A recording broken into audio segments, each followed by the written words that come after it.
Good morning everyone. निबंध लेखन के संबंध में हम बात कर रहे हैं। बहुत सारे स्टूडेंट्स ने रिक्वेस्ट किया था। ये सारे ही जो एग्जामिनेशंस हैं जो पीसीएस की या फिर यूपीएससी की उन पे अप्लाई होता है, क्योंकि निबंध एक ऐसा पेपर है जिसमें बहुत ज़्यादा मार्क्स का वेरिएशन होता है। मेरे अच्छे भी मार्क्स आए हैं और अच्छे आने के बाद भी बुरे मार्क्स आए हैं, तो मैं उस ट्रांजिशन को देख पाता हूँ कि ऐसा क्यों हो पाया। मैं उन्हीं सारी चीज़ों को यहाँ पे आपके साथ साझा करूँगा और जो मैंने कई प्लेटफॉर्म्स से सीखा है, तो उन सारी चीज़ों को हम यहाँ पे समराइज करके और आपको प्रोवाइड करने की कोशिश कर रहे हैं। अभी बिहार लोक सेवा आयोग में भी निबंध का एक पेपर 300 नंबर का इंट्रोड्यूस हुआ है और बात करें तो इस 300 नंबर में किसी विद्यार्थी को 60-70 नंबर भी मिलेंगे और किसी को 180-90 भी मिलेंगे। तो आप मार्क्स का जो वेरिएशन देखते हैं, इतना जीएस में वेरिएशन नहीं होगा। तो मैं कहूँगा कि उसको बहुत फोकस करना है। आप यूपीएससी में भी देखते होंगे किसी को 90 आते हैं तो किसी को सीधे 175 आते हैं। तो इस चीज़ को आप ध्यान में रखेंगे। नाउ अगर हम एक नज़र डालें सिलेबस पे, मोटा मोटा कोई भी कमीशन हो तो उसका सिलेबस ये कहता है कि आपको थीम जो भी पूछा जाएगा उसके इर्द गिर्द ही घूमना है।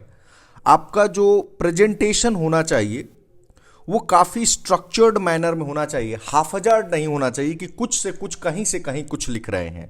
मतलब एक बात का दूसरी बात से कड़ी दिखना चाहिए।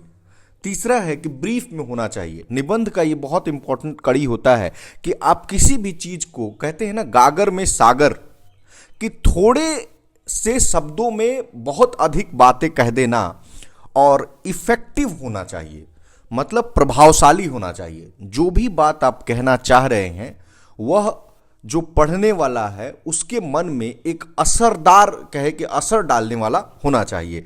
तो ये बेसिकली सिलेबस है और इसको माइंड में रखना है इन चीज़ों को कि थीम से भटकना नहीं है। स्ट्रक्चर्ड होना चाहिए प्रेजेंटेशन आपका, ब्रीफ हो और इफेक्टिव हो।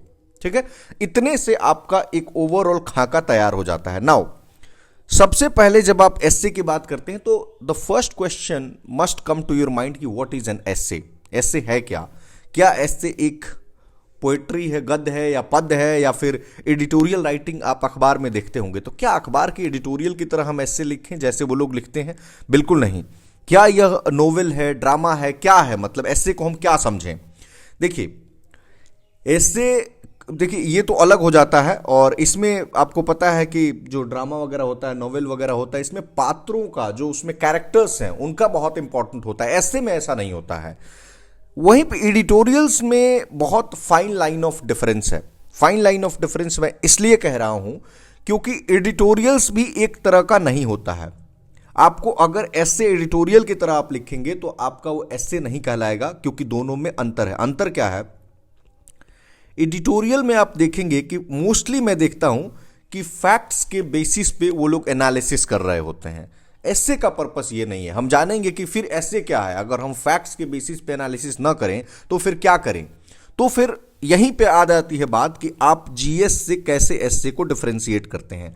आपको जीएस में आपका प्रेजेंटेशन तो चेक होता है, मेन फोकस होता है आपके नॉलेज पे, अवेयरनेस पे कि आप अवेयर हैं या नहीं। एसए में ये चीज नहीं चेक होता है कि आप अवेयर हैं या नहीं। वो बस 10 से 12%, मैं पहले ही बता देता हूं कि 10 से 12% से ज्यादा डेटा का इस्तेमाल नहीं करना है। And if you are using this data, do not use it for the sake of using it, rather use it to prove something. आपको डेटा का यूज करके कुछ प्रूव करना है, तब आप डेटा का यूज करेंगे। देखिए मैंने हाउ पे चर्चा कर रही है। देखिए यहां पे फैक्ट्स होगा, ठीक है, और कई बार कुछ मतलब होते हैं एडिटोरियल जो मतलब लिखने वाले लोग हैं, वो कुछ लोग अपना बहुत ज़्यादा अपना आइडिया भी दे देते हैं, तो वो थोड़ा सा एस्से के करीब जाता है। But overall essay is not an editorial, a piece of editorial ये कह ले। स्कोर का रेंज मैंने बता दिया कि काफ़ी वेरिएशन होता है। नाउ अगर हम एस्से की बात करें तो मुख्यतः अगर आप देखेंगे तो पूरी एस्से को 4 तरह का एस्से आपके पेपर में देखने को मिलेगा। मतलब अब तक की अगर हम बात करें, और उसमें भी कौन सा डोमिनेटिंग होगा हम इस पे बात करेंगे। ये वाला जो एस्से है ये यूपीएससी तो पूछता ही नहीं है। पहली चीज डिस्क्रिप्टिव नेचर का एस्से, ठीक है। तो डिस्क्रिप्टिव नेचर के एस्से से आपको बचना है। जैसे कि अगर आप स्कूल टाइम में होंगे तो स्कूल टाइम में आप क्या लिखते थे? स्कूल टाइम में ही डिस्क्रिप्टिव एसे लिखवाया जाता था कि नदी पे लिखो, पहाड़ पे लिखो। हम लोगों से लिखवाया जाता था गाय पे, गाय का, और एकदम रटा हुआ ऐसे था कि cow is a 4 footed animal. एकदम इस तरह से रटा हुआ कि इसके दो 4 पैर होते हैं, 2 आंख होती है, इस तरह से कान होती है। मतलब ये ऐसे अब आपसे एक्सपेक्ट नहीं किया जा रहा है at this level, at the level of this civil services examination. Then what? तो डिस्क्रिप्टिव एसे को तो आप काट दीजिए कि आपको लिखना है। अगर आ भी गया तो आपको नहीं लिखना है, वैसे आएगा नहीं, आ भी गया तो उसको टच नहीं कीजिएगा, क्योंकि जो आपसे उम्मीदें हैं ना मतलब एग्जामिनर को बहुत ज्यादा है, तो आप यहां पे फंस जाएंगे। ठीक है। दूसरा होता है इमेजिनेटिव एसे। अगर आप बीपीएससी के चेयरमैन को सुनेंगे, यूपीएससी यहां भी फोकस नहीं कर रहा है, अभी हम बताएंगे कहां। लेकिन अगर बीपीएससी चेयरमैन को सुनेंगे तो उन्होंने एक बात कही थी कि यदि मैं बिहार का चीफ मिनिस्टर होता, एसए के पेपर को जब वो मीडिया से बात कर रहे थे तो उन्होंने कहा कि किस प्रकार के एसए आएंगे, तो उनमें जैसे कि बिहार में बाढ़ की समस्या के अलावा बोला कि यदि मैं बिहार का मुख्यमंत्री होता तो मैं क्या करता। ये क्या है?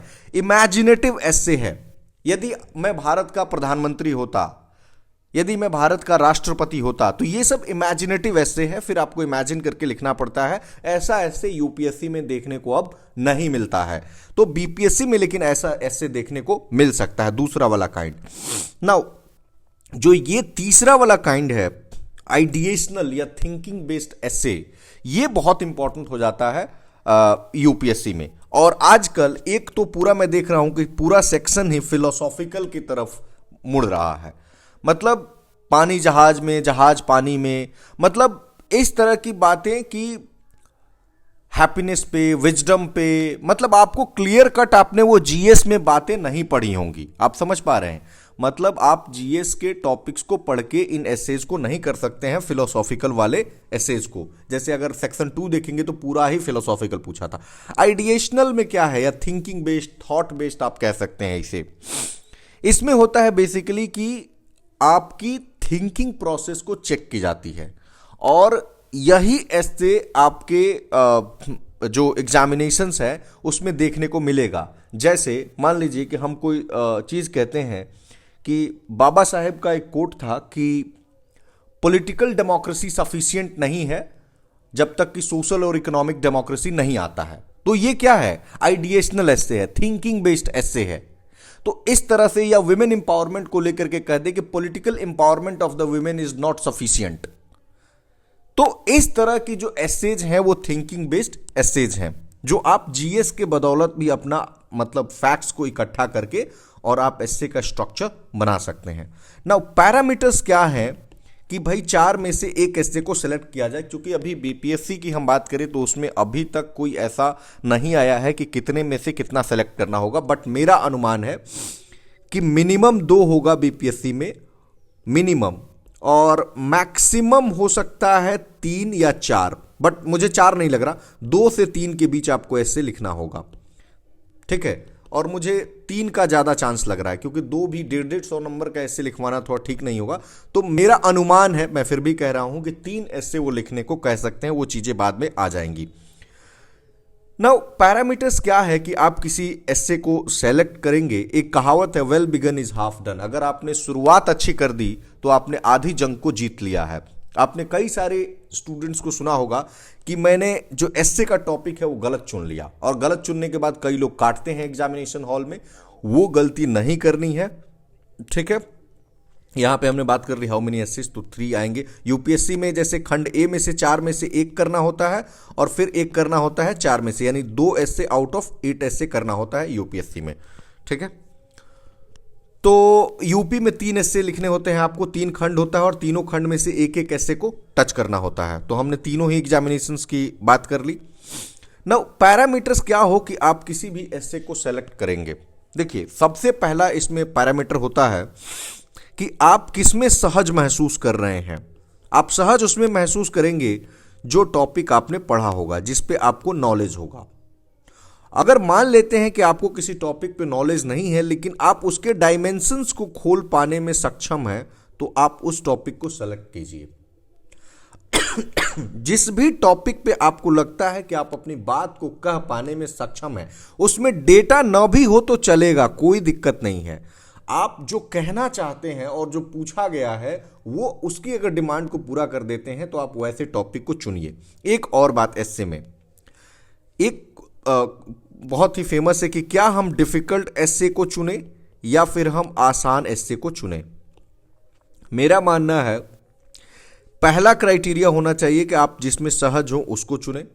अगर डिफिकल्ट और आसान दोनों को लिखने में, ध्यान से सुने, अगर दोनों को लिखने में आप सहज हैं तो आप डिफिकल्ट वाले को चुन सकते हैं, क्योंकि इस पे बहुत कम लोग लिखेंगे और जब कम लोग लिखेंगे तो टीचर के पास एक वो होगा ना कि क्या कहते हैं, बोरिंग नहीं होता है, और एक कहते हैं ना कि साइकोलॉजिकल आपको एडवांटेज मिल सकता है इससे कि हाँ इस बच्चे ने इस टॉपिक को चुना है तो देखते हैं। नहीं तो इजी वाले पे तो सब लोग लिखेंगे, ये तय है। लेकिन इसके साथ मैं क्वेश्चन कर देता हूं, आपको आगाह भी करना चाहता हूं कि गलती से भी अगर सहज नहीं हो तो डिफिकल्ट टॉपिक को नहीं उठा ले, नहीं तो ये बैकफायर कर जाएगा।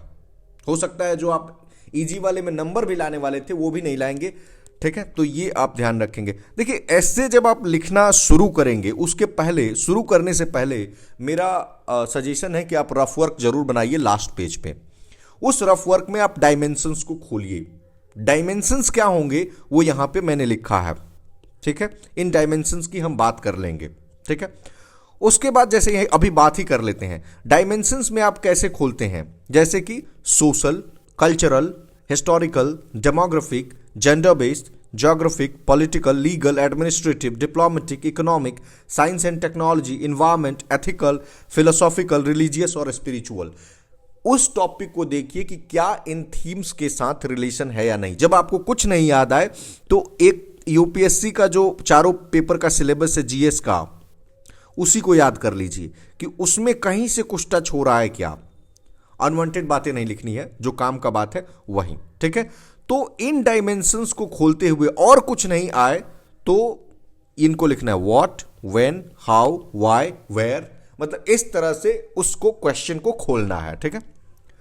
रफ वर्क जैसे हो जाता है तो रफ वर्क करने में तो आपने हाफजार्ड मैनर में लिख दिया होगा। अब उसको प्रॉपरली, चूंकि एस्से का पर्पस हमने क्या कहा कि स्ट्रक्चर्ड आपका प्रेजेंटेशन होना चाहिए, तो उसको प्रॉपरली रफ वर्क में ही अरेंज कर लीजिए ताकि अब आपकी बातों को कहने में आसानी हो। और मान लीजिए 3 घंटा में से अगर आपका दोनों एस्से मिला करके आधा घंटा भी अगर चला जाए, यानी 1 घंटा भी इस काम में चला जाए, तो मुझे लगता है कोई दिक्कत नहीं है। क्योंकि शायद अब्राहम लिंकन का एक कोट था और अब्राहम लिंकन ने उसमें कही थी कि मुझे याद नहीं है शायद अब्राहम लिंकन का था या किनका था, कि अगर आप मुझे 5 घंटा देंगे एक पेड़ को काटने के लिए तो मैं 4 घंटा अपनी आरी को शार्प करने में लगाऊंगा। आप समझ सकते हैं, दैट इज वही काम यहां पे आप रफ वर्क में कर रहे हैं, ठीक है। नाउ सबसे पहला अब आपका लेखन का काम शुरू होगा कि how to write the introduction. अब तक हमने जो बात किया वो था कि आपको करना क्या है, अब है कि इंट्रोडक्शन लिखना कैसे है। इंट्रोडक्शन लिखने के कई तरीके हैं। एक तरीका जो हमें स्कूल्स में, कॉलेजेस में ये सब बताया जाता है वो ये है कि आपको जो बातें बॉडी पार्ट में लिखनी है आप उसको लिखिए। I do not agree fully, ये तभी अपनाना है जब आपके पास अन्य तरीके मौजूद नहीं हो। दूसरी चीज, इंट्रो का अगर टाइम हो तो एक पैराग्राफ का तो रफ कर ही लीजिए और उसी को छाप दीजिए उठा करके, ठीक है।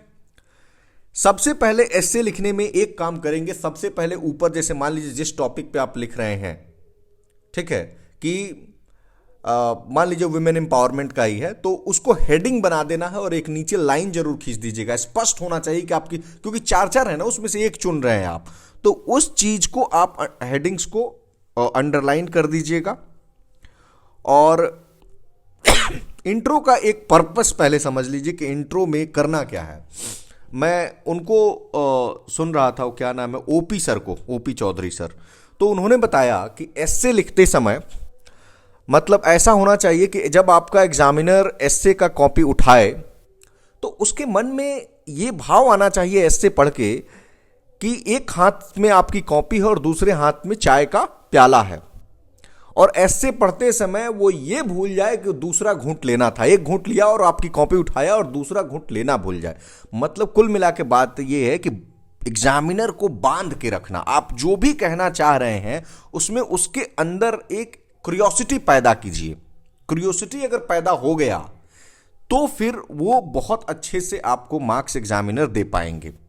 अगर शुरू में ही आपने उनको बोर कर दिया, इधर उधर की बातें लिख दी, तो कहते हैं ना कि फर्स्ट इंप्रेशन का बहुत इंपॉर्टेंस होता है, वो लास्ट तक रहता है वो इंप्रेशन, तो वो इंप्रेशन पड़ेगा। बॉडी में थोड़ा बहुत गड़बड़ होगा चलेगा, बट मैं कहूंगा कि फर्स्ट इंप्रेशन को गड़बड़ नहीं करना है। नाउ ऐसे लिखने के इंट्रो लिखने के कई तरीके होते हैं। कुछ लोग एनेक्डोट्स, कहानियों के साथ शुरू करते हैं, एनेक्डोट लिखते हैं। तो आप किसी स्टोरी को लिख सकते हैं। हो सकता है ये बहुत फेमस स्टोरी हो सकता है कि ये आपकी इमेजिनरी स्टोरी हो, बट जरूरी नहीं कि जो शिक्षक हैं उन्होंने इस स्टोरी को सुना ही हो, बस आप उस टॉपिक से उसको कनेक्ट कर पा रहे हो। दूसरा तरीका होता है कि अगर आप पोएम, कविता लिखने में माहिर हैं या कविता आपको लिखना आता है, जरूरी नहीं कि आप आंसू कवि हो, कि आप खुद से कविता गढ़ते हो। अगर आपने याद भी कर रखा है और उससे रिलेटेड है तो आप उसको लिख सकते हैं। कुछ लोग कोटेशंस के साथ शुरुआत करते हैं, ये भी बहुत एक अच्छा तरीका है। कोटेशन का मतलब होता है ना कि एक बहुत बड़ी व्यक्ति ने बहुत बड़ी बात को एक लाइन में कह दी है। अगर आपके पास कुछ ऐसे तथ्य हैं, फैक्ट्स हैं, डेटा है जो लगता है कि नॉर्मल डेटा नहीं है, मतलब उस डेटा को देने से टीचर के मन में ये भाव पैदा होता है कि अरे ये भी बात है, मतलब इस तरह का अगर क्यूरियोसिटी आप पैदा करते हैं तो वो चीजें ठीक है। अगर ये चीजें नहीं हो तो दो काम करना है। पहला कि अपने अनुभवों पे आधारित आप लिख सकते हैं, लेकिन मेरा सजेशन है कि आप पर्सनल जो एक्सपीरियंसेस है उस पे ना ही लिखें तो बेहतर होगा। इसके पीछे का कारण यह है कि कई बार हम अपनी जब एक्सपीरियंसेस को लिखते हैं तो हम काफी नैरो आइडिया को प्रेजेंट कर रहे होते हैं और हमारी जो जिंदगी है वो अपने आसपास के वातावरण तक ही घूमती रह जाती है। तो वो जो लार्जर पर्सपेक्टिव है हम उसको नहीं देख पाते हैं, और हो सकता है कि आपका कास्ट, रिलीजन, जेंडर, मतलब कोई भी आइडेंटिटी अगर गलती से भी झलक गई तो आपके लिए वो बहुत ही मतलब दुखद स्थिति होगी।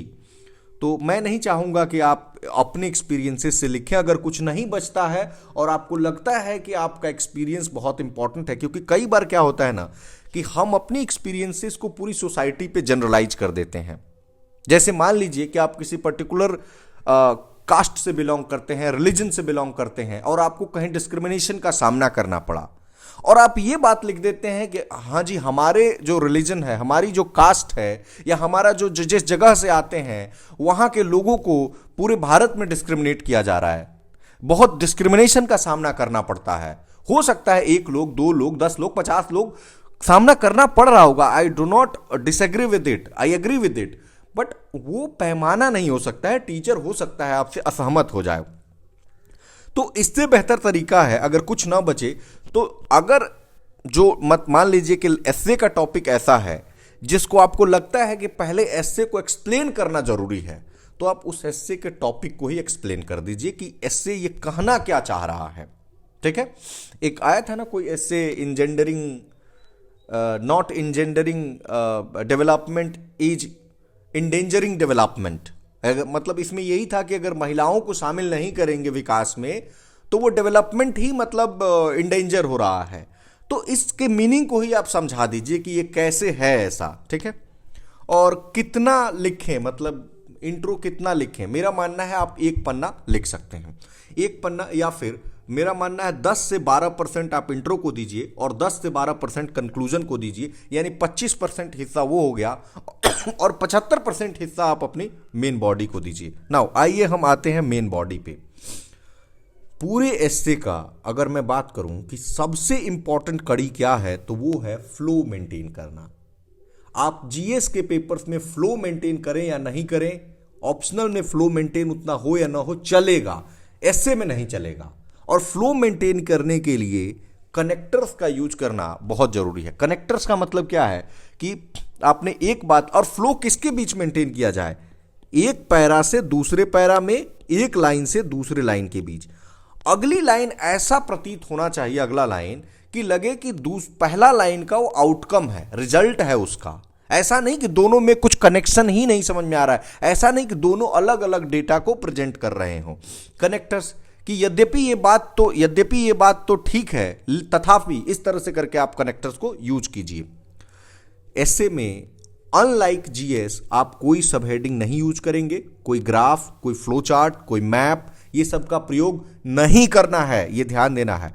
केवल पैराग्राफ में लिखना है, पॉइंट बुलेट पॉइंट दे करके नहीं लिखना है। Don't commit such mistakes, essay is a different piece of writing.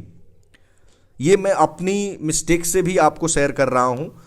तो 2 पैराग्राफ एक पेज में आइडियल यही होता है, या मैक्सिमम 3, 2 से 3, ठीक है।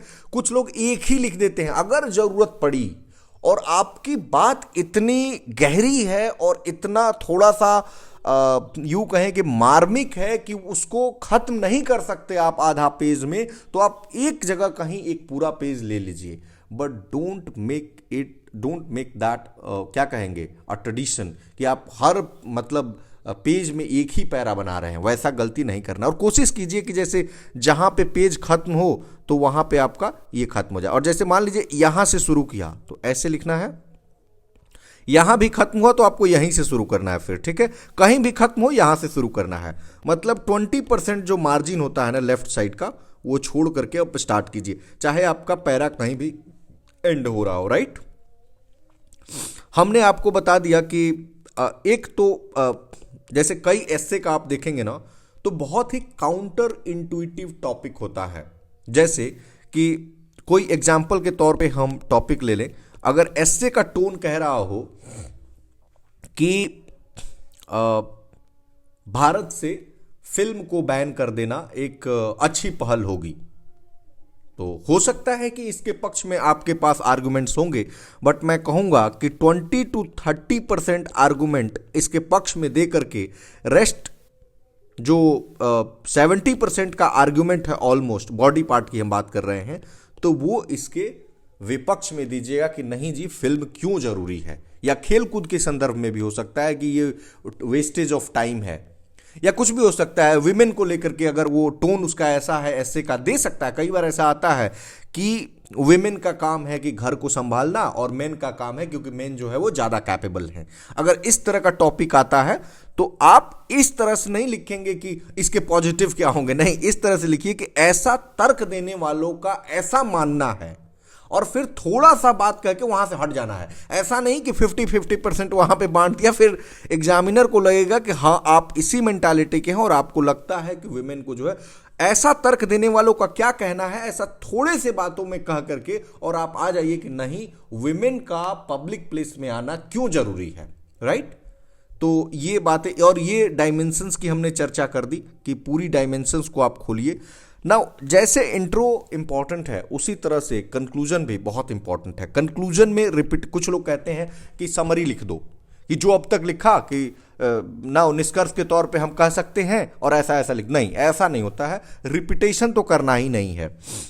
इंट्रो में जैसे हमने बताया आपको कि शिक्षक के मन में एक क्यूरियोसिटी की भावना पैदा होनी चाहिए, तो अब यहां पे कंक्लूजन का खास बात होता है कि अब उसके मन में कोई भी प्रश्न नहीं बचना चाहिए उस टॉपिक से संबंधित। शिक्षक पूरी तरह से ऐसे पढ़ने के बाद उसमें आत्मसंतुष्टि का भाव होना चाहिए कि हाँ मतलब हमने जो है वो पूरी तरह से जो भी हम खोजना चाह रहे थे वो हमने खोज लिया है, इस बच्चे ने पूरी सारी बातों को लिख दिया है, वो वाला भाव होना चाहिए। और नकारात्मक भाव नहीं आना चाहिए, मतलब एक फ्यूचर ओरिएंटेड हो, ऑप्टिमिस्टिक हो।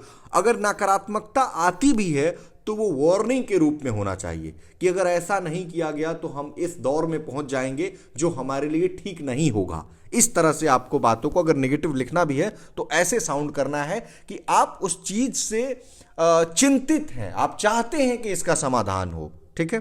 इसका भी अगर रफ कर सकते हैं, बट रफ करने का मैं एक चीज कह दूं, टाइम मैनेजमेंट। इसीलिए मैंने यहां लिख दिया है कि अगर टाइम परमिट करता है तभी आप इंट्रो और कंक्लूजन का रफ करें, लेकिन जो पूरी बॉडी का रफ है ये मैंडेटरी है। मुझे लगता है इसको बिना किए अगर आप ऐसे लिखना शुरू कर देते हैं तो आप बहुत बड़ी मिस्टेक कर रहे हैं, क्योंकि ऐसे में टाइम आपको पूरा मिलता है। आप यूपीएससी का देखेंगे तो 1000 से 1200 शब्दों में मतलब एक ऐसे लिखना है और +1, यानी कि करीब आपको 2000 से 2400 शब्द लिखने हैं।